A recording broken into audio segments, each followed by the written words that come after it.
Muy buenas tardes. Bienvenidos sean todos a esta conferencia, Los retos de las organizaciones en la nueva era digital, que forma parte de los foros FinPes y sería este nuestro 11º foro para nuestras instituciones afiliadas. Les damos la más cordial bienvenida a esta sesión que ha generado mucha expectativa entre funcionarios, docentes y estudiantes de las 111 instituciones afiliadas a nuestra federación. En FinPes siempre nos gusta ser muy puntuales y por ello damos inicio a esta sesión y presento a continuación a la doctora Sonia Bacha Vaz, directora del Sistema de Acreditación, quien nos va a presentar a nuestro ponente de esta tarde. Adelante, Sonia. Muchísimas gracias, Maru. Le agradezco al ingeniero Rodrigo Guerra que nos acompaña, que es el secretario general de FinPes. Agradezco a los 28 rectores que se inscribieron y que nos están acompañando el día de hoy. Julio Peña tiene 23 años de experiencia en el mercado latinoamericano en el área de tecnología. 18 de ellos fueron trabajando en IBM y en varios países de Latinoamérica en posiciones de operaciones, finanzas y primordialmente marketing y ventas. Después se fue a Dell México como director comercial y por último, su última posición en este mercado así fue con Microsoft México como director comercial de cuentas corporativas.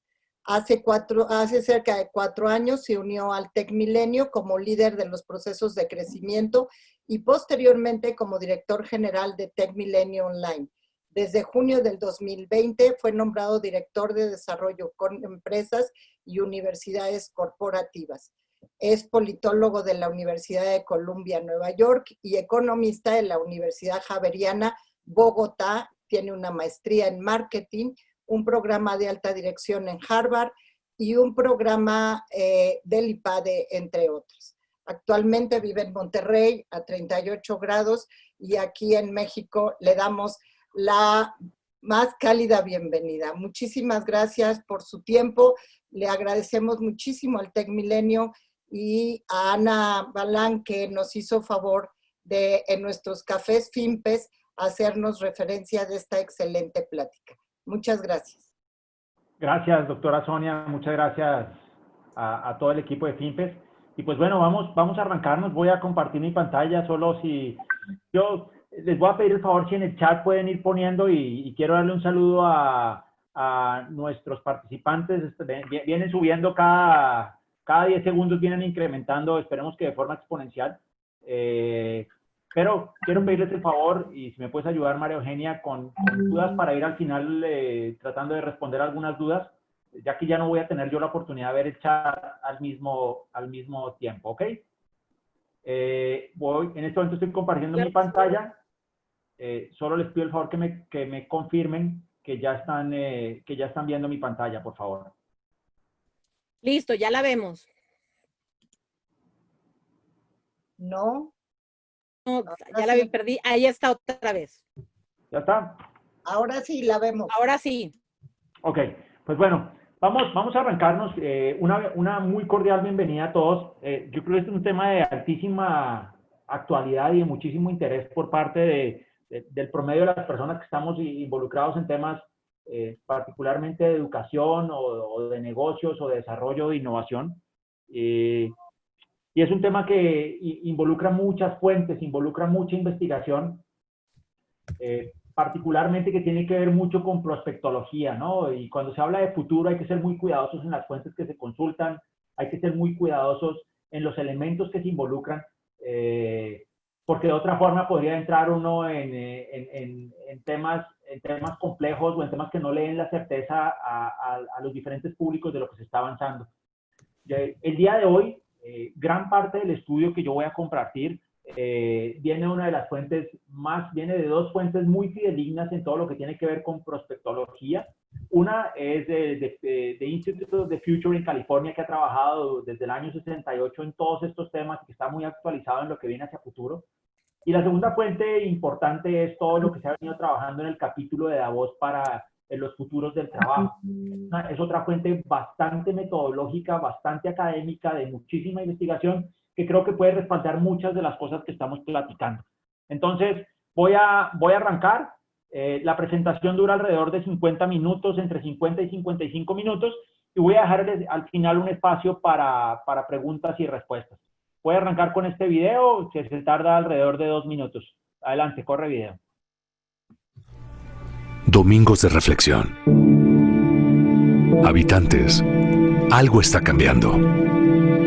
Spotify está fundiendo a las discográficas. Netflix hizo que ya casi no queden videoclubes y que vaya mucha menos gente al cine. Booking tiene en jaque a las agencias de turismo. Google inutilizó a las páginas amarillas. Airbnb está atemorizando a los dueños de los hoteles. WhatsApp amenaza a operadores de telefonía fija y celular. Las redes sociales a los medios de comunicación. Uber a los taxistas. OLX está acabando con los avisos clasificados. Los smartphones condenaron a las casas de fotografía. Zipcar. Gracias por avisarme. Pensé que se estaba viendo el video por las pruebas que hicimos. Sí, no, lo escuchamos perfecto, pero no, hasta ahorita veía que no se ve el video. Gracias por avisarnos. Permítanme un segundo, voy a hacer un pequeño ajuste. 10 segundos, por favor, y justo lo revisamos antes de... ¿Dejaron de ver mi pantalla, perdón? Sí, ya no vemos tu pantalla. Ok. Segundo. Estos 10 segundos me toma hacer este ajuste. Gracias.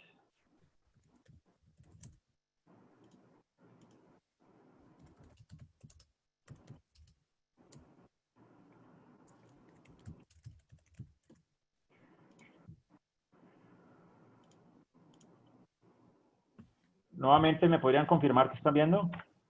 Vemos tu pantalla, vemos el PowerPoint. Listo.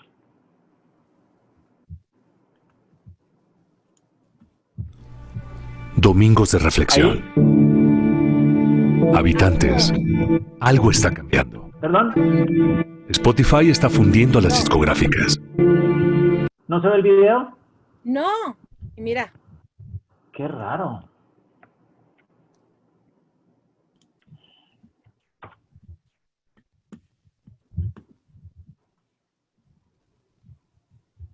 Netflix hizo que ya casi no queden videoclubes y que vaya mucha menos gente al cine. Booking tiene en jaque a las agencias de turismo. Google inutilizó las páginas amarillas. Airbnb está atemorizando a los dueños de los hoteles. WhatsApp amenaza a operadores de telefonía fija y celular. ¿La voz sí la están oyendo? Se escucha perfecto el audio. Ok, sigamos así y no pasa nada si no lo vemos. Las redes sociales a los medios de comunicación. Uber a los taxistas. OLX está acabando con los avisos clasificados. Los smartphones condenaron a las casas de fotografía. Zipcar hace la vida imposible a las compañías de alquiler de vehículos. Tesla pone en duda el futuro de las automotrices. El email complicó a los correos postales. Waze acabó con los GPS. Original y Nubank amenazan al sistema bancario tradicional. La nube hace cada vez más inútiles a los pendrives. YouTube pone en riesgo a las empresas de televisión. Facebook está matando a los portales de contenido. Tinder y similares quita mercado a las discotecas. Wikipedia mató a los diccionarios y enciclopedias. ¿Cuánto tiempo crees que va a durar tu empleo en su forma actual? ¿Y quieres seguir viviendo como vivías hace 10 años? Te sugiero que te reinventes diariamente para continuar en este juego llamado vida. Siempre yendo para adelante. No porque detrás venga gente, sino porque ya hay mucha gente delante de nosotros que nos lleva ventaja. ¿Qué opinan, amigos?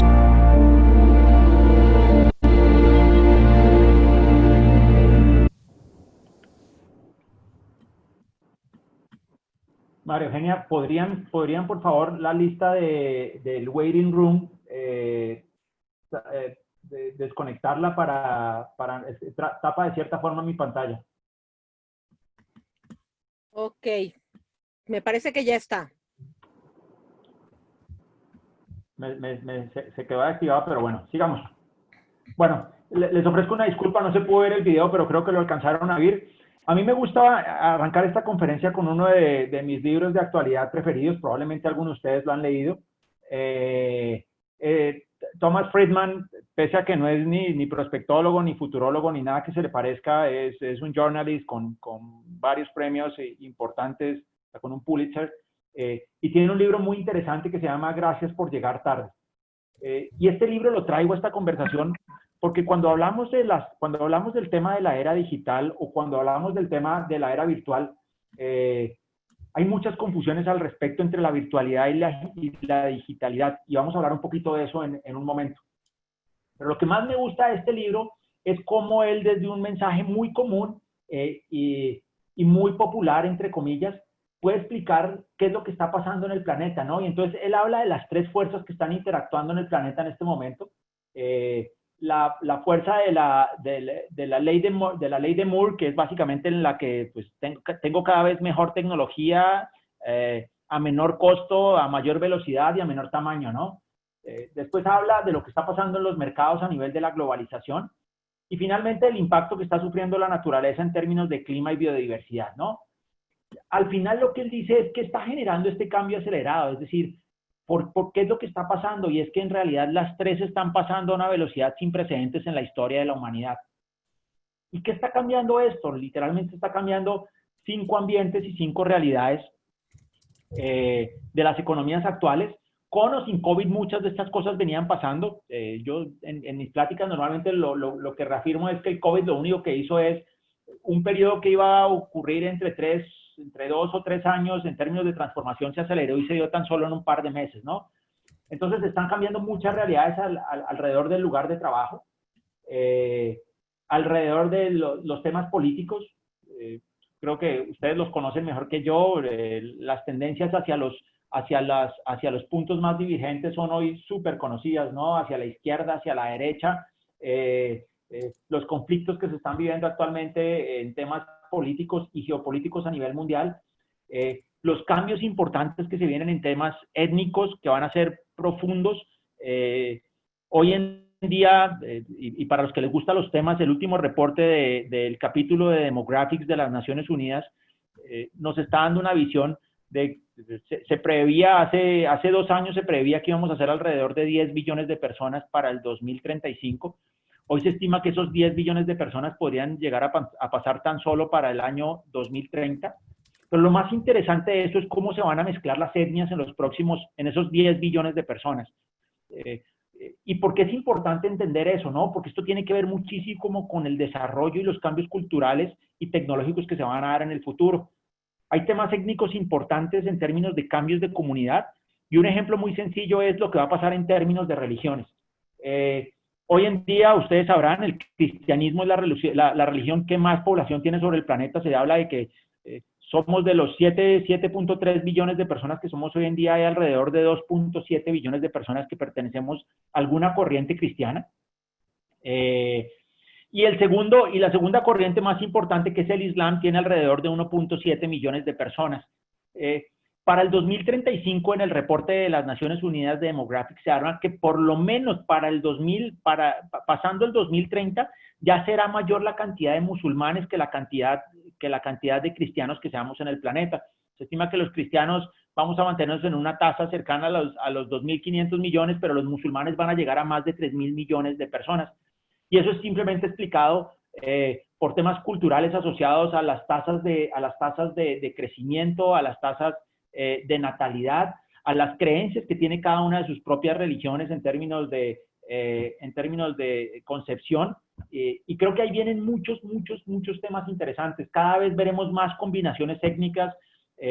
Hay un libro que yo recomiendo muchísimo que se llama Los próximos 100 años, también lo escribió un señor de apellido Friedman, pero este se llama George Friedman, y hace investigaciones y muestra claramente cómo ya él dice, no hay forma de que el próximo presidente de Alemania para después del año 2040 ya no sea un presidente de etnia musulmana. Entonces, qué importante es dentro de todo este proceso de cambio digital también darnos la oportunidad de conocer todos los cambios étnicos que vienen, porque al final tendrá un impacto importante en cómo se vayan moviendo las economías y cómo se vayan moviendo las culturas. Hay procesos acelerados de crecimiento en poblaciones que van a dar un cambio radical. Hay movimientos económicos que se van a dar de una forma sin precedentes en los próximos años.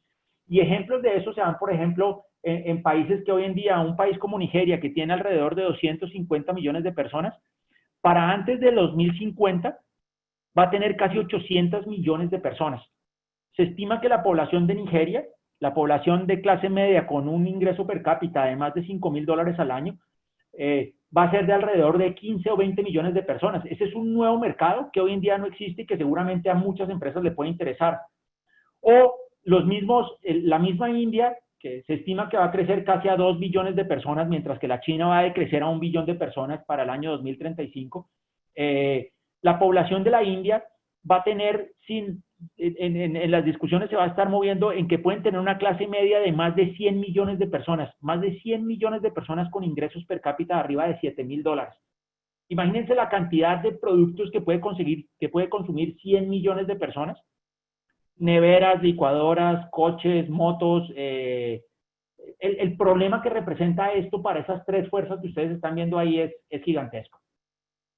Ahora, ¿qué da inicio a esto que nosotros llamábamos la nueva era digital, ¿no? Y creo que ustedes lo han visto en muchísimas ocasiones, probablemente nada de esto que les estoy contando es nuevo, pero lo interesante de esto es desde nuestro amigo James Watt, que inventó la máquina de vapor en 1700, para pasaditos 1780 más o menos, ya estaba en todo este tema. ¿Cómo fue evolucionando al pasar a la era industrial 2.2? Pasó por todo el proceso de automatización electrónica y computadores que vivimos en los años 70, 80 y algo de los 90, y cómo a finales de los 90 entramos en lo que llamamos la industria 4.0, ¿no? Ya cuando nos metimos de lleno en el tema del Internet, en el tema de la realidad aumentada, en el tema de temas cibernéticos, y todo ese proceso que fue generándose alrededor de la industria 4.0, ¿no? Y entonces empiezan a salir toda una cantidad de conceptos nuevos de realidad aumentada, computación en la nube, robots autónomos, Internet, el famoso Internet de las cosas o el Internet del todo, el Big Data y el análisis, los simuladores, los sistemas de integración horizontales y verticales, en fin. Yo regularmente en mis presentaciones, y una de mis pasiones es leer, yo recomiendo algunos libros. Aquí hay libros que explican muy bien esto, que explican en particular los libros de Yuval Harari, tienen un buen concepto en la medida en la que explican del pasado y a partir del pasado explican un futuro. El último libro de Yuval Harari, que no está acá, que son los 21 retos para el siglo XXI, también es un libro muy interesante, pero cualquiera de estos 4 libros yo los recomiendo, ¿no? Están viendo en la esquina superior un libro que se hizo, una saga de un libro que se hizo película, que también, pues, quien no lo haya podido leer, la saga está muy, muy interesante. Y la película, para el que no le guste leer, aguanta, es decir, pasa la prueba, y creo que Ready Player One puede dejarnos ver un poquito de qué se espera en términos de realidad virtual y a qué nos vamos a enfrentar en los próximos años, ¿no? La evolución de esta cuarta revolución, lo que está pasando alrededor de los drones, no sé si hoy pudieron ver las noticias ya donde Amazon formalmente tiene una aprobación del gobierno de los Estados Unidos para hacer los primeros deliveries y las primeras entregas de paquetes a través de drones. Hay todo un tema de legislación al respecto, pero cada vez va avanzando con mucha más realidad.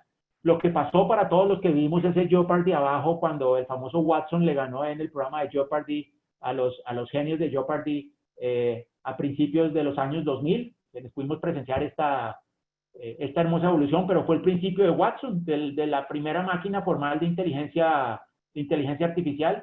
Y pues bueno, todo lo que se viene en términos de impresoras 3D. ¿Cuál es el vehículo que está apalancando todo esto? ¿Y porque normalmente una tendencia necesita un vehículo que sea la que determine el crecimiento de todo esto, ¿no? Esta información que ustedes están viendo, tuve la oportunidad de verla en una presentación de Salvador Alba que nos hizo hace un par de años.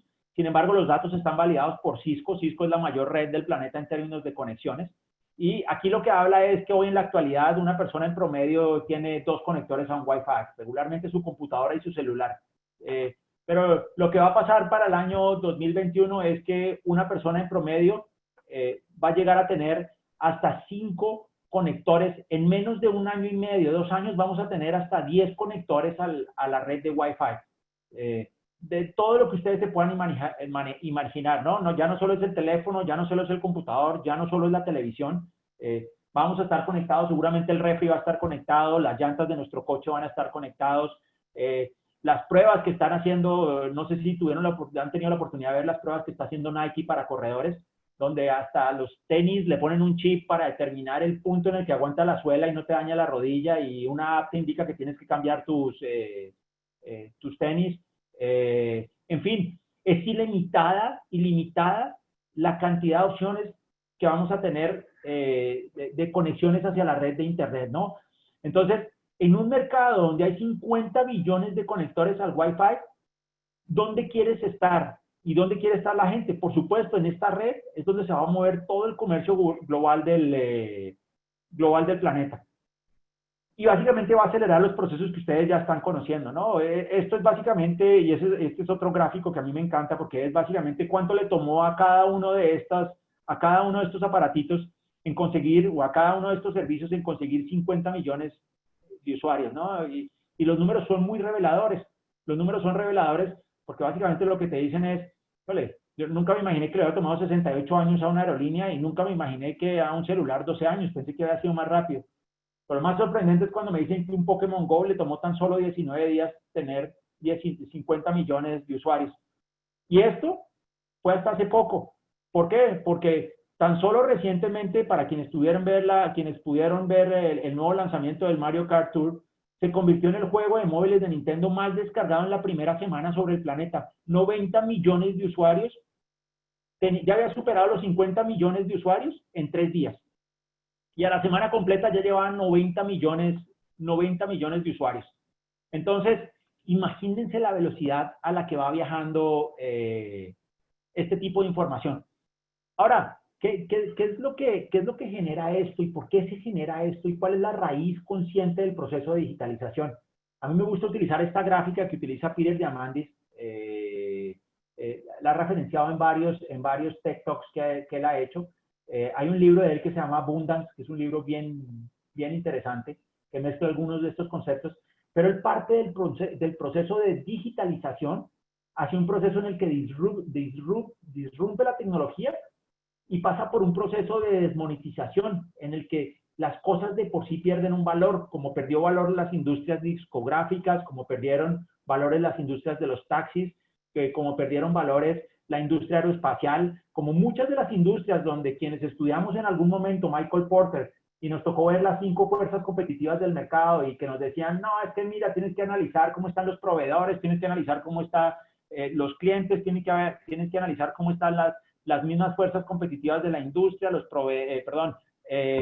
competidores, en fin. Y si entre todas esas variables estás perfecto, pues nadie te va a poder competir. Pero resulta que eso se rompió completamente. Todo lo que aprendimos de Porter hasta el año 2005, con la salida de los nuevos modelos, con la salida de los nuevos crowdfunding, se rompió. Y se rompió porque todo va hacia un modelo de democratización. Todo va hacia un modelo de democratización. La idea es que las personas puedan tener cada vez más acceso. El modelo digital, la evolución final del modelo digital es democratizar muchísimos servicios y productos que hoy en día el promedio de la gente no puede tener acceso. Ahora, en este mundo específico digital, hay 5 fuerzas disruptivas que tienen que ser consideradas dentro de este proceso y que sin lugar a duda tienen un cambio muy particular, que tienen un proceso de aceleración muy particular con este tema del COVID, ¿no? El primero es la hiperglobalización de la economía. El segundo son los modelos distribuidos de confianza, donde hay unos cambios radicales en los modelos de distribución de confianza. El tercero es lo que está pasando alrededor de las ciudades. El cuarto son todos los temas del on-fly learning. Creo que todos estamos súper enterados, y más los que estamos en educación, que muchos de nuestros modelos tradicionales están condenados a desaparecer, al menos para un segmento de la población. Los los futuros alumnos seguramente están buscando más temas de reskilling, upskilling de corto plazo que les permitan tener un tema de empleabilidad más certero y más efectivo en el corto y mediano plazo. Y por supuesto todo lo que viene a través de la era de la simulación. Y vamos a hablar de cada uno de estos capítulos. Permítanme entrar al primero, que es el tema de la globalización. Este también me encanta. Esto es básicamente, aquí están viendo cuál era el valor de mercado de estas empresas en el año 2006. Si se dan cuenta, pues era un mercado donde Walmart imperaba y sin embargo habían otras empresas que tenían un valor importante de mercado como Target. Y venciendo este mercado en el año 2018, pues es un mercado que decreció, no creció dramáticamente, es decir, no alcanzó a crecer doble dígito. Sin embargo, tiene una diferencia importante. Pero lo que es importante de esto no fue lo que pasó en este mercado, fue lo que pasó con el disruptor del mercado. El disruptor del mercado que valía 17.5 millones en el año 2006 y que perfectamente cualquiera de estas empresas, o al menos las de Target y Walmart, hubieran podido adquirir en ese momento, ese disruptor de mercado pasó a valer 970 millones de dólares y a ser más grande que la sumatoria de todas estas industrias. Y lo mismo pasó en general con todas las empresas. A mí este gráfico me encanta porque este gráfico lo que muestra es cómo la era digital transformó también el tema de los mercados. Aquí están viendo las empresas que más valían en el año 2007 en la bolsa de valores, y si se dan cuenta era un mercado muy enfocado en los commodities. Es más, cuando uno volteaba a ver por ahí Microsoft, que se movía en el lugar número 3, pero si volteaban a ver Alphabet, que es el conglomerado de Google y YouTube y las empresas asociadas, pues estaba en el lugar 29 y Apple 70 y Amazon ni se diga, yo creo que ni pintaba 300, en el lugar número 367. Y miren la recomposición que se dio en tan solo 100 años. Las primeras 5 empresas más valoradas en el mercado para el año 2017 no tenían nada que ver con un commodity. Lo más importante de estas empresas era el conocimiento. Y el conocimiento de cada uno de nosotros. Entre más saben de nosotros, más valen en el mercado. Y ese es la ciencia del proceso de digitalización. La información, los datos, el tener y el poder aprovechar el dato para la mayor eficiencia posible. El tema de Uber ustedes se lo conocen de memoria, el tema de Airbnb ustedes se lo conocen de memoria. Hay un artículo muy interesante que salió en el New York Times hace un par de años sobre cómo crearon estos muchachos Airbnb, cómo se fueron y tuvieron una junta directamente con el tercero de la generación de los Hyatt, cómo fueron y le propusieron un negocio donde ellos necesitaban un par de cientos de dólares, ni siquiera miles de dólares para hacer un negocio. Le propusieron a la familia Hyatt, creo que era Hyatt tercero, que ellos podían triplicarle la cantidad de camas y que necesitaban muy poca inversión, solo lo que necesitaban era construir el algoritmo, construir la aplicación y hacer todo esto. Después de un análisis, los amigos del Hyatt le dijeron, ¿sabes qué? Para nosotros el negocio es imagen, es real estate, nosotros no nos interesa meternos en otra cosa diferente, gracias. Al final, en un proceso de crowdfunding, ellos pudieron conseguir el dinero. Y hoy, Airbnb, con todo y COVID, todavía sigue estando arriba de 30.000 millones de dólares la acción, el valor accionario de la compañía. Hyatt, que en aquella entonces, para el año 2008, cuando le hicieron esta oferta a estos muchachos, valía 6.000 millones de dólares. Hoy, en la época del COVID, ha bajado de 8.000 a 7.000 millones de dólares. Pero si se dan cuenta, un negocio de 100 años de Hyatt que le había costado llegar a 6.000 millones de dólares, en tan solo menos de 10 años, Airbnb casi que lo quintuplicó. Entonces, son historias muy interesantes a raíz de todo el proceso de digitalización. ¿Qué viene? ¿Qué es importante a raíz de los procesos de la distribución de la confianza? Esta es una gráfica muy interesante, seguramente no difiere mucho de lo que pasa en la mayoría de los gobiernos americanos y latinoamericanos en particular. Esto es básicamente una gráfica donde se está viendo los picos, o por lo menos las muestras de confianza del pueblo norteamericano en sus diferentes presidentes.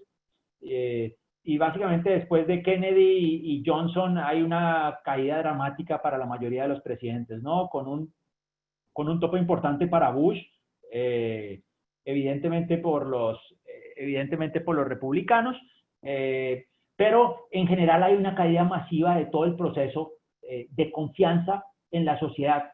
Y me van a decir qué tiene que ver esto con el tema de la digitalización. Pues este es el factor más clave en el proceso de distribución del conocimiento. ¿Por qué? Porque venimos de procesos muy centralizados, política, económicamente, socialmente. Nos hemos movido hacia procesos descentralizados donde se busca dar un poco más de poder a ciertas actividades, a buscar a fenómenos más de democratización, hasta que llegas a un final, hasta que llegas a un proceso totalmente distribuido. Y este es el proceso, y quienes leyeron a Paul Baran está muy relacionado a cómo se fueron distribuyendo todos los procesos de comunicación. Y aquí aparecen cosas súper importantes. ¿Por qué se está distribuyendo la confianza? Porque existen las herramientas para que se distribuyan la confianza. Porque hoy el trabajo no es competitivo, hoy el trabajo es colaborativo. En los hackatones, en los innovation jams, en los meetups, se observan miles de personas trabajando para un solo objetivo y desarrollando algo extraordinario. Plataformas como las que ustedes están viendo ahorita permiten democratizar y encontrar ideas con inversionistas para hacer proyectos espectaculares. Yo creo que a mí en particular le hago mucho seguimiento a las historias de Kickstarter, pues porque no solo crearon, a quienes les gustan las historias interesantes, ellos crearon el abuelo del Apple Watch o del Smartwatch que hoy en día todos conocemos. Era un reloj que se llamaba el Pebble Watch, donde originalmente un par de muchachos en Utah consiguieron el dinero, pudieron fondear el proyecto y levantaron más de $10 millones de capital para producir este primer smartwatch. Y antes de salir el smartwatch ya tenían vendido más de 70,000 relojes a nivel mundial. Al final lo terminó comprando una compañía asociada de Samsung para su evolución de relojes de smartwatch hace cerca de 3 años y medio. Pero es como la distribución de la confianza ha cambiado radicalmente. El inversionista prefiere ir directamente con estas herramientas a buscar capital y a buscar ideas de inversión que probablemente buscar modelos tradicionales de inversión. Ahora, creo que todos hemos oído hablar del blockchain, y el blockchain termina siendo la figura más protagónica que relaciona el modelo de la era digital con el modelo de la pérdida de confianza. Las criptomonedas en su momento, y el Bitcoin y algunas otras monedas que estuvieron rondando por ahí, son solo el producto de una necesidad del mercado de buscar respaldarse de otra forma diferente. ¿Y por qué el blockchain normalmente está muy relacionado al Bitcoin? Porque pues fue la moneda que más rápido creció, la moneda que más rápido en la que se pudieron hacer intercambios, pero en realidad, más allá de cualquier cosa, el blockchain está relacionado a cualquier industria. El reporte de LinkedIn de finales del año 2019 habla de que el skill más solicitado en las 10 principales industrias de Latinoamérica era el skill de blockchain. Firmas de abogados buscando expertos en blockchain, hospitales y centros médicos buscando expertos en blockchain, por supuesto, tecnología, industria financiera, industria de construcción e industria de transformación de productos, todos interesados en entender el tema de blockchain. Y básicamente, ¿por qué? Porque la gente está perdiendo la confianza en las instituciones tradicionales y la era digital abrió paso a otros procesos de validación.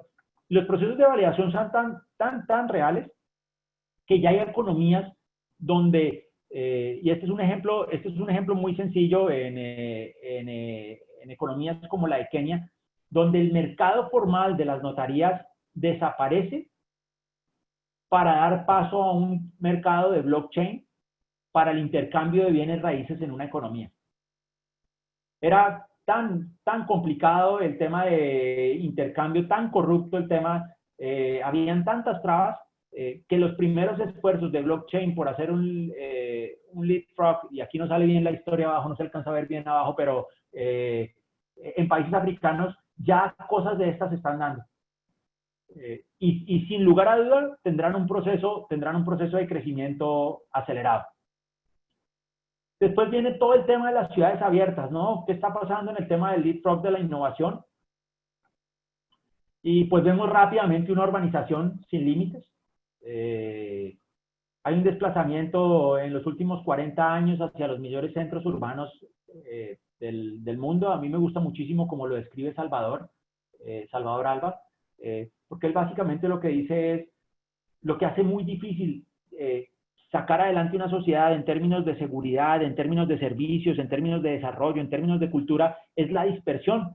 Cuando en un país como México, y estos son, obviamente tomo las palabras de Salvador, cuando en un país como México, contrario a agruparnos en ciudades, nos hemos abierto infinitamente en un sinnúmero de ciudades, pues proteger esas ciudades es más complicado, darle servicios públicos, darle seguridad, darle salud, son procesos que se hacen cada vez más complejos por la propia dispersión que se ha generado en un mundo que rápidamente se urbaniza, ¿no? Entonces, aquí viene un poco, y esta gráfica es bien interesante, qué ha pasado en los últimos, qué ha pasado y qué pasará en algunas geografías y algunos continentes con el tema de la urbanización. Y ustedes se dan cuenta aquí en el caso de Latinoamérica, pues la expectativa es que al menos casi el 80% de la población viva en una ciudad para el año 2050. Será más fuerte, un poquito más fuerte en Norteamérica. Se dará también de una forma interesante en Europa y ocurrirá en una menor proporción entre Asia, África y Oceanía en términos de crecimiento. ¿Qué implicaciones tiene? Pues que las ciudades se volverán países y que las ciudades se volverán sitios donde la gente se identifica más que con el país, se identifica más con la ciudad. Hay ciudades donde la gente, tú le preguntas de dónde es y no va a decir el país, sino dicen que son New Yorkers o que son angelinos o que son bostonianos o que son de algún otro lado o que son parisinos, pero en realidad es la posibilidad de poderse identificar. Para mí, por ejemplo, el mejor ejemplo de lo que está pasando en términos de urbanización, creo que se da en Ciudad de México. A mí me encanta lo que está pasando ahí en el Toreo. Leía un artículo muy interesante, no recuerdo si fue en Reforma o fue en el Universal, de que hoy una persona que viva en el Toreo, en tan solo 2 kilómetros a la redonda, podría vivir alrededor de 5 años sin necesitar nada más. ¿Por qué? Porque el nuevo centro urbano que abrieron en el Toreo, y para las personas que no lo han conocido en Ciudad de México, los invito a que cuando podamos salir lo puedan conocer, porque es un centro que tiene centros de vivienda, tiene centros comerciales, tiene universidades, tiene estación de metro, tiene entretenimiento, tiene restaurantes, tiene hospitales. Es decir, si uno quisiera vivir de por vida en un centro, en 2 kilómetros cuadrados, en ese sitio uno podría vivir el resto de su vida y probablemente no le falte a uno nada, ¿no? Vemos claramente cómo realmente la sociedad se está apoderando y se está empoderando de tomar decisiones más rápido que los gobiernos, y eso también está relacionado a la confianza y a lo que está ocurriendo al propio interior de las ciudades. La gente está mejor equipada para trabajar en equipo. Tuvimos la desgracia de poderlo vivir en nuestro propio terremoto, donde quienes lideraron efectivamente todos los procesos de rescate, sorprendentemente no fueron ni los policías ni los bomberos, sino fue la misma población que se pudo organizar de una manera, en apps, en grupos de WhatsApp, en diferentes aplicaciones, que permitió a la sociedad tomar control de estas situaciones, ¿no? Todo el proceso de grandes cambios en términos de lo que está pasando alrededor de los grids de energía eléctrica, donde yo creo que ya no es nuevo que muchos en nuestras casas damos y tenemos uso ya de este tipo de grids. Hay casas y hay gobiernos un poco más desarrollados donde, dependiendo de lo que te sobre, lo podrías vender, lo podrías compartir o te lo podrían abonar a tus futuros recibos, pero hay un impacto importante en cómo queremos usar el tema de la energía y cómo eso también nos lleva a acelerar procesos de urbanización. Entramos al otro capítulo, y es un capítulo muy importante acá, que es el tema de los futuros del trabajo, y creo que nos lo sabemos aquí todos de memoria. Es muy probable que esta información ustedes ya la hayan visto, pero en general en todos, y aquí el Foro Económico Mundial ha trabajado muchísimo en esto. Pues aquí hay cifras e indicadores muy claros de qué es lo que va a pasar en términos de la mano de obra que hoy actualmente conocemos, ¿no? Preocupación fundamental para nosotros, sin lugar a duda, donde el 38% de la economía depende de actividades de maquila, y donde la expectativa es que mayoritariamente estas actividades se vayan a transformar en actividades robotizadas. La pregunta del millón es qué vamos a hacer nosotros y en dónde nos vamos a meter como economía en todo el tema de upskilling y reskilling en necesidades reales para la sociedad. Porque definitivamente lo que conocemos hoy en día muy probablemente en el futuro va a desaparecer, ¿no?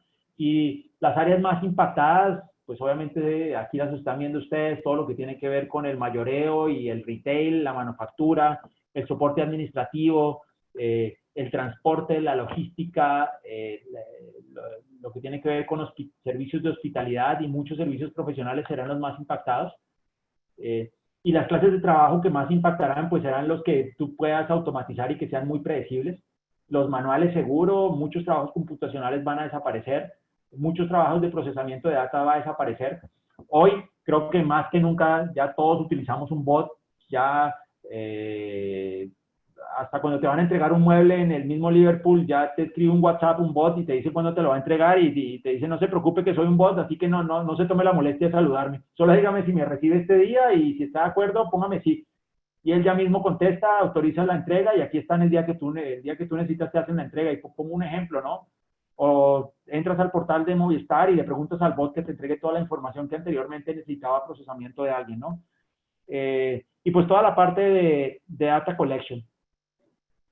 La gran oportunidad que se abre está alrededor de lo que está ocurriendo en otros mercados. Y creo que nuestra responsabilidad como mercado enfocado en la educación y como industria enfocada en la educación es cómo podemos ayudar a transformar todo lo que hoy tenemos, que está muy pensado para una economía tradicional, cómo lo podemos llevar a las grandes oportunidades que se van a presentar en el mercado, ¿no? Este es un ejemplo de lo que pasó en las inversiones de Machine Learning en términos de dólares finalizando el año 2019. Y uno dice, ¿dónde se está invirtiendo el dinero? El dinero no se está perdiendo, el dinero se está transformando, ¿no? Entonces uno dice, ¿quién está aprendiendo y quién está enseñando de Machine Learning Applications?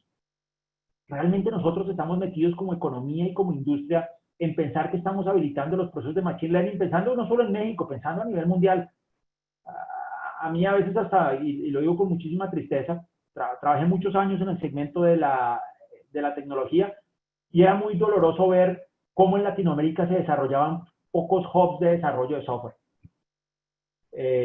No solo México, en general en todos los países.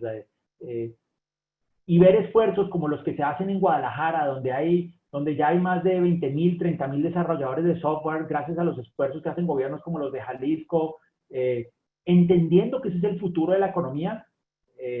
Cuesta trabajo pensar por qué no hemos hecho más como instituciones educativas en pensar en este tipo de industrias. Yo tuve la oportunidad de trabajar el año pasado con algunos directivos de IBM, curiosamente pensando dónde le duele mucho la contratación de recursos y el mantener recursos activos, ¿no? Y curiosamente para todos los que conocemos los mainframes, son esos dinosaurios con los que se procesaba antes información, pues hoy todavía se utilizan muchos mainframes en algunas industrias como la industria bancaria, pero hay muy pocos skills y una empresa que habitualmente nunca llegaba a contratar a alguien sin una carrera profesional, estaba en un punto en el que, oye, ¿sabes qué? Si a mí la persona me demuestra en 6 meses que tiene un certificado y que sabe desarrollar software y que sabe dar mantenimiento a mainframe, yo estoy dispuesto a pagarle lo mismo que le pago a un ingeniero de sistemas, siempre y cuando me demuestres que tiene la competencia. Y así lo está necesitando software en Microsoft en Azure, y así lo está necesitando Google en sus Analytics, y así lo está necesitando un montón de empresas. Y ese talento, si no lo encuentran en México, no les quepa la menor duda que lo están buscando en cualquier otra parte del planeta. Por supuesto, hay un gran gap que está cubriendo la India, y hay otro gran gap que están cubriendo países como Pakistán, que vienen trabajando en este tema, y obviamente la China con algunas restricciones más por el tema de idiomas. Pero sin lugar a dudas, India salta como un gran protagonista en el crecimiento de todo lo que viene a hacer en estos temas.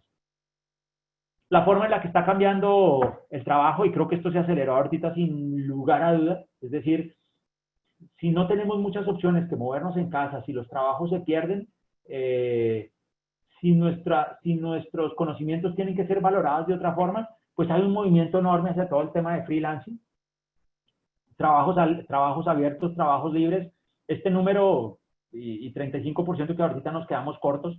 Hoy se habla, el último dato que salió en The Economic sobre el tema de freelancing ya estaban en un 55% al menos en Estados Unidos.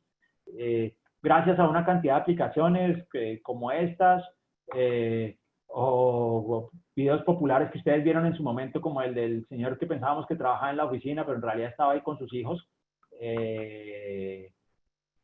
Y todo esto ha estado ocurriendo de forma acelerada. Veía en The Guardian, un periódico muy interesante, hablaban para finales del mes pasado que el 92% de la gente está haciendo home office a partir del COVID, ¿no? Y yo creo que en México no es muy diferente la historia. Yo casi que creería que 8 de cada 10 de los que estamos en esta llamada predominantemente estamos haciendo home office, y nos ha tocado hacer muchos cambios en nuestra vida, ¿no? Organizarnos mejor con nuestros hijos, organizarnos mejor con nuestros puestos de trabajo, hacer unos esfuerzos para tener hasta mejores sillas porque la espalda ya no aguantaba más. Ver qué hacíamos con el internet, porque probablemente el internet que teníamos cuando arrancó esta pandemia no era lo suficientemente robusto para aguantar esto. Pero el mundo ya gira a través de un computador. ¿Cuánto tiempo duramos en una pantalla diariamente?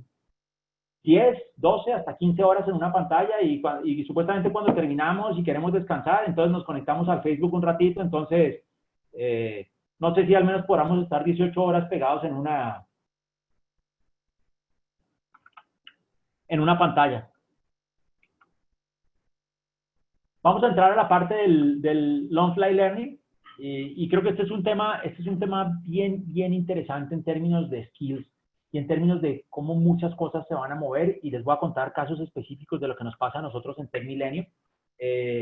A mí me gusta mucho ver este tema de cómo están contratando estas empresas, ¿no? Porque al final, empresas como Google, un poco más que fijarse en ese IQ, están fijándose más en ese EQ, en esa inteligencia emocional, y en la predicción que tienen más por tener genios que por tener personas con estos perfiles, ¿no? Estos soft skills, que son los soft skills ya ni siquiera del futuro, sino del presente, de personas que tengan la capacidad de ser coaches, de personas que tengan la capacidad de comunicarse y escuchar, de personas que tengan la capacidad de procesar insights, de tener empatía y soportar a sus colegas, de ser muy buenos en el tema del pensamiento crítico y la resolución de problemas, y de ser capaces de generar conexiones a través de ideas complejas. Algunos de ustedes recordarán el libro de Carol Dweck, que se llama Mindset, un libro absolutamente espectacular, que tiene que ver mucho con esto, ¿no? ¿Cuál es la mentalidad de un growth mindset? ¿Cuál es la mentalidad de una persona de mente creciente? Y está muy relacionada a esto. Nosotros en la universidad, ustedes saben que tenemos un instituto que hoy en día se llama el Instituto del Bienestar y la Felicidad. Trabajamos muchísimo esto con los muchachos y trabajamos muchísimo esto con las empresas. Porque más allá de hard skills o de skills duros que están pidiendo en particular empresas con las que tenemos muchísimas relaciones, muchos de los skills y de hacer reskilling a sus empleados están enfocados en puntos como este. Una maestría como la que tenemos en liderazgo positivo no es una maestría de hard skills, es una maestría enfocada en soft skills de liderazgo para que la gente sea más empática, para que los líderes podamos tener mejores procesos de empatía, mejores procesos de comunicación, mejores procesos de escucha, mejores procesos de pensamiento crítico. En fin, es un cambio radical en la forma en la que hoy en día se tiene que acompañar a estas nuevas generaciones, o que se tiene que hacer un reskilling para las personas de acuerdo a lo que se está viendo en el mercado. Aquí algunos ejemplos muy interesantes de lo que está ocurriendo y de los cambios principales de los que están ocurriendo en la educación. No tengo que contárselos yo porque ustedes se los conocen probablemente de memoria, pero pues estamos pasando de un modelo tradicional de educación a un nuevo approach de tecnologías de educación. Saltamos del salón de clase forzosamente y lastimosamente sin poderlo planear mejor como lo hubiéramos querido. A nosotros en TecMilenio nos tomó un fin de semana, que gracias a Dios también fue puente del 14 de marzo de este año, para poder dar un salto de clases presenciales a clases virtuales. teníamos la ventaja de que teníamos 18 años de experiencia en educación en línea, que teníamos nuestro LMS con mucha información ya cargada, experiencia en términos de profesores, metodologías, taxonomías, un montón de cosas. Y para nosotros, de cierta forma, lo pudimos hacer en 3 días en un tiempo récord y fue muy positivo para toda la comunidad. Pero la realidad es que todo el sistema y toda la sociedad en general se transformó a un proceso que probablemente no vuelva a ser el mismo nunca. Está fortaleciendo todos los esquemas de aprendizaje disruptivos, tipo YouTube. Aquí hay una encuesta bien interesante de YouTube que está actualizada en términos de el 93% de los jóvenes han aprendido algo a través de YouTube, el 75% han aprendido a usar alguna app de aprendizaje. Creo que muchos de nuestros hijos, y si es que nosotros mismos pues no nos hemos dado el lujo de estudiar, por ejemplo, algún idioma en Duolingo. El 63% de la gente ha recibido certificados digitales, y hay muchos certificados digitales que son muy válidos, muy válidos, es decir, todos conocen los diferentes XLSPs que ya están saliendo, que pues vienen creciendo en el mercado, más los MOOCs clásicos que dan certificados digitales también. Y el 19% de los jóvenes y los millennials ya han usado algo de realidad virtual en sus procesos de aprendizaje. Y finalmente, pues en los últimos, esto es lo que hemos estado observando, ¿no? Y esto es parte de la investigación que nosotros hemos estado viendo de lo que está pasando, es decir, hemos pasado de olas de LMS en los 2000 a los 2010 a meternos en los temas de los MOOCs y hoy fortaleciendo muchos canales del B2B más enfocados en el tema de empresas con Degreed, con Guild, con Open Sesame, con InStride, que han venido creciendo de manera acelerada. Voy a terminar la última parte de la presentación con la era de la simulación, que básicamente es, pues ya es la era, cuando uno ve un proceso Agile y habla uno de los famosos MVPs, o de los Minimum Viable Products, o los productos mínimos viables, en la era de la simulación ya empezamos a ver cosas de lo que está pasando. Y ya es la digitalización y la virtualización puesta a la realidad de muchísimas actividades del ser humano, ¿no? Aquí lo ven, esto es una autopista en Alemania y un camión obviamente todavía lleva al conductor porque son sistemas que están en modelos de prueba, pero ya están funcionando. Conexiones que está haciendo Google para conectar todo el proceso de conocimiento de información en la red mundial. Todo lo que tiene que ver con todo el tema de juegos y lo que le llaman el Smartest Machines, que es súper interesante en todo el tema de simulación. Ver a los niños, por ejemplo, en los laboratorios de Microsoft jugando Minecraft, pero jugando ya con temas de desarrollos en investigación, en medicina, y digo niños jóvenes, perdón, cómo ya la gente puede también utilizar el Minecraft para hacer cosas de este estilo, cómo hoy a través de realidad virtual puedo dar soporte a una distancia increíble, sintiendo, viviendo y oyendo. A mí me parecía absolutamente sorprendente ver, por ejemplo, en los headquarters de Microsoft, cómo había cientos de personas enfocados en desarrollar temas de realidad virtual.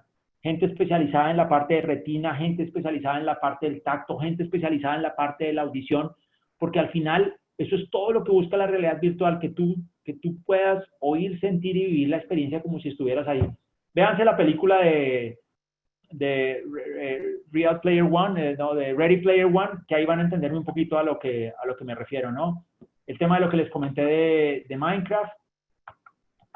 Y bueno, yo, disculpen que me pasé 5 minutos, ya había dicho que podía estar pasándome unos 5 minutitos, quería dejar un espacio para preguntas y respuestas, pero quise darles una visión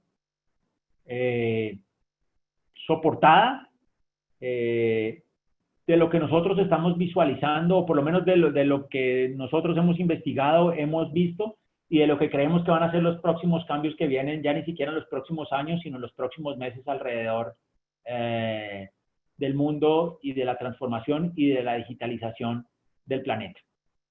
Muchas gracias y le cedo la palabra a María Eugenia. Yo estoy aquí contigo. Me gustaría abrir el espacio de preguntas y respuestas.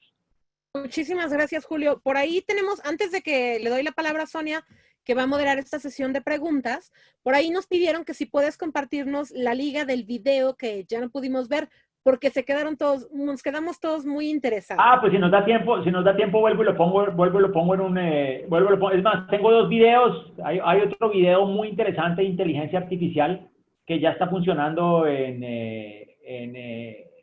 la industria del esquí sobre hielo. Espectacular. Si nos da tiempo, por supuesto que lo ponemos, y sin embargo les paso la liga del video. Cuenten con eso. Perfecto, muchas gracias. Adelante, Sonia. Muchas gracias. Tengo 4 o 5 preguntas. Hay unas más enfocadas a la educación y hay otras como más generales, a la parte económica. Nos referimos primero a las educativas, si estás de acuerdo. Por y supuesto. las preguntas es, ¿qué deberían de hacer o qué acciones deberían de tomar las universidades mexicanas para manejar oportunamente todos estos impactos? Y unido con esto es ¿a dónde van a ir los alumnos que en este momento salgan de nuestras universidades al mercado laboral? Esas serían las 2 que tienen que ver con educación y que me gustaría, si quieres te hago las 4 de una vez. No, está bien, si quieres arranquemos con estas 2. Yo por supuesto voy a dar mi opinión personal, Julio Peña.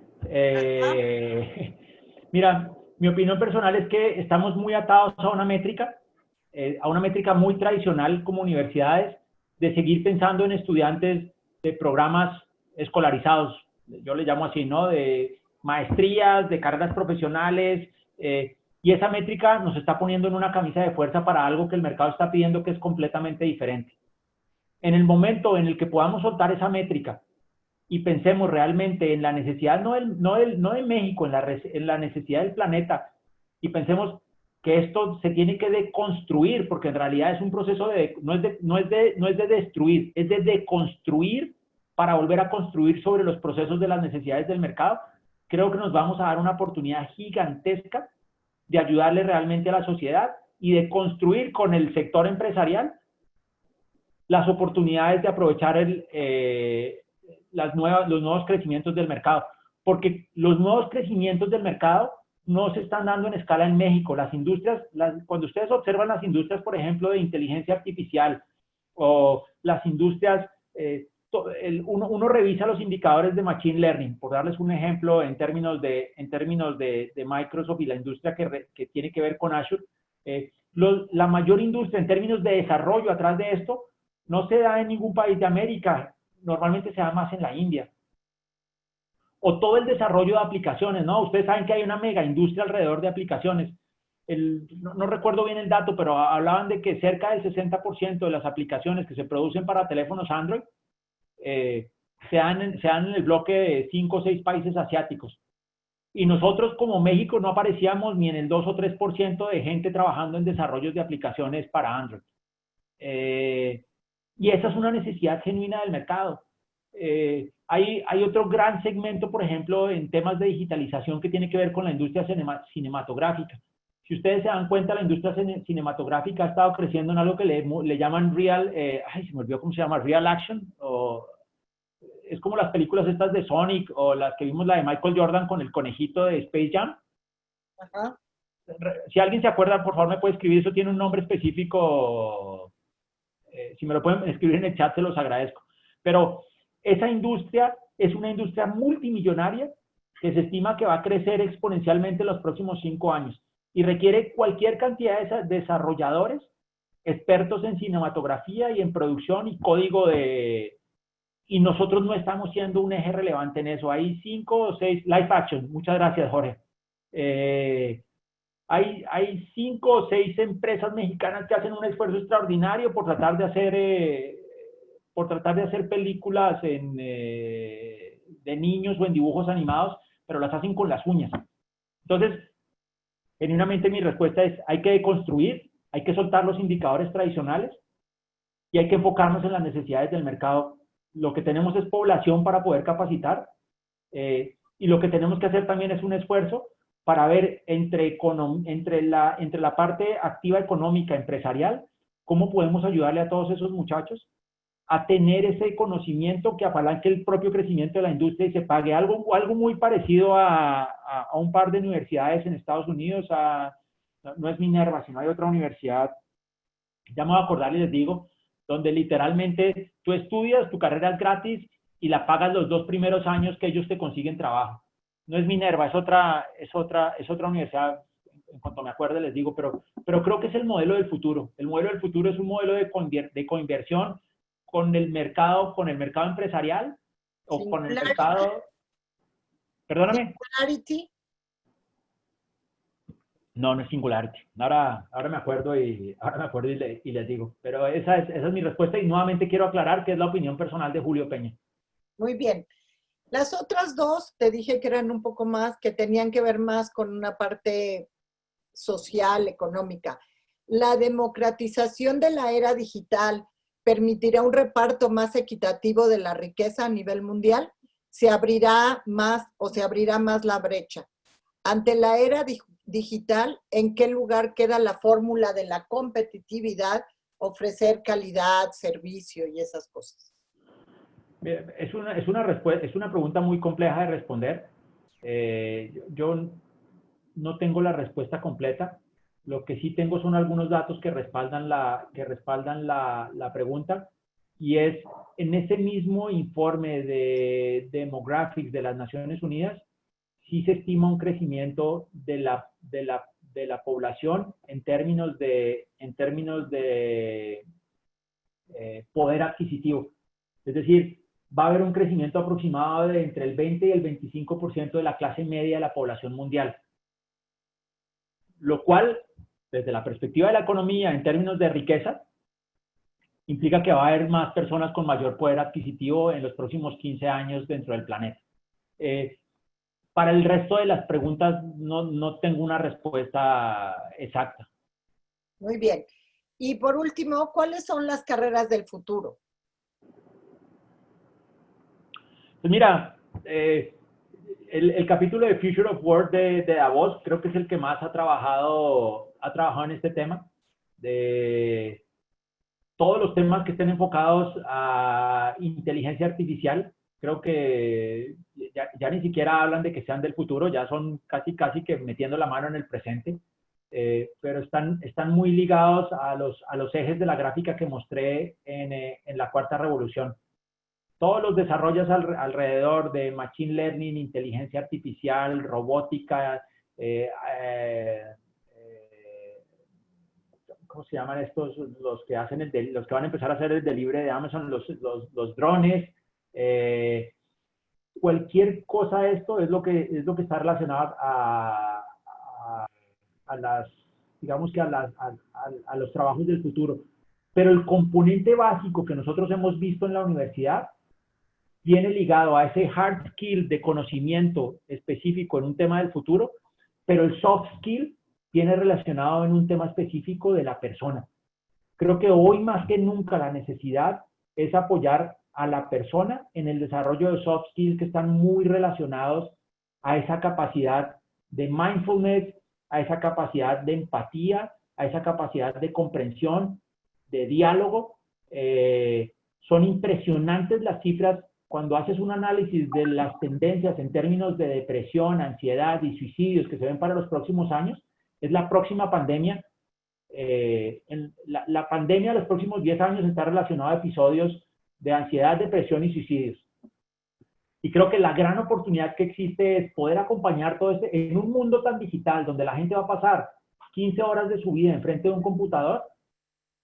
La necesidad que tenemos como universidades y de darles herramientas a los estudiantes y a los públicos que tocamos para que tengan una vida de mejor calidad, para que aprendan herramientas para su bienestar, para su felicidad, para su paz y su tranquilidad, creo que es algo en lo que tenemos que trabajar todos.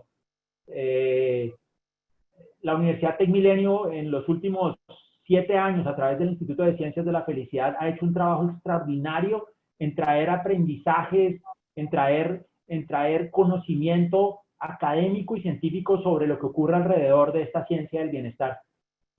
Pero se ve muy poco todavía, y el mismo Martin Seligman, que nos declaró como la primera universidad positiva del planeta, habla de la necesidad que existe hoy en la educación de poderle ayudar a todos los jóvenes en estos temas de bienestar. Muchísimas gracias, Julio. Una última. Si Claro. la tecnología está sustituyendo la mano de obra, ¿cómo podrán tener acceso a la tecnología las personas que no tienen poder adquisitivo? Mira, yo tampoco tengo una respuesta exacta al respecto. Lo que sí te puedo decir es que la brecha tecnológica en países de Latinoamérica en los últimos 10 años se ha reducido de una manera exponencial. No tengo el dato exacto acá, pero el Instituto de Internet mexicano mandó una información muy interesante. Y por favor, discúlpenme si me puedo equivocar en un par de números, a lo mejor no soy preciso en el 100% de los números, pero hablaba cómo esa brecha digital y esa brecha de acceso al Internet en los últimos 10 años se había cerrado casi en un 50%. Hoy se estima que al menos el 80% de la población mexicana tiene acceso a un teléfono inteligente que hace un par de años no tenía, ¿no? Y la expectativa, y yo no tengo esa información con total certeza, la expectativa dentro de las proyecciones que está manejando el INE es que probablemente para el 2030 esa brecha se pueda cerrar a un 98% de la población. Y básicamente se va a dar por ese proceso de democratización, ¿no?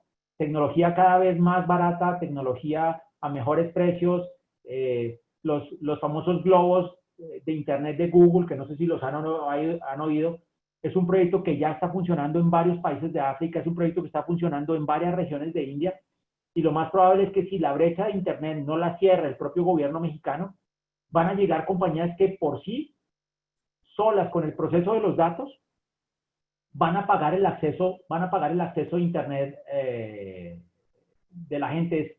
El solo negocio va a dar para que Google, si los gobiernos no lo hacen, ponga 5 o 10 globos alrededor de una región y simplemente le dé acceso a la gente al Internet, ¿no? Y ese proceso iterativo de tengo acceso a Internet, tengo el dispositivo, pero también tengo la capacidad de formarme y aprender algo que me permita tener empleabilidad, es lo que va a generar ese diferenciador de poder ir saliendo adelante en esa cadenita. Es como yo lo visualizo.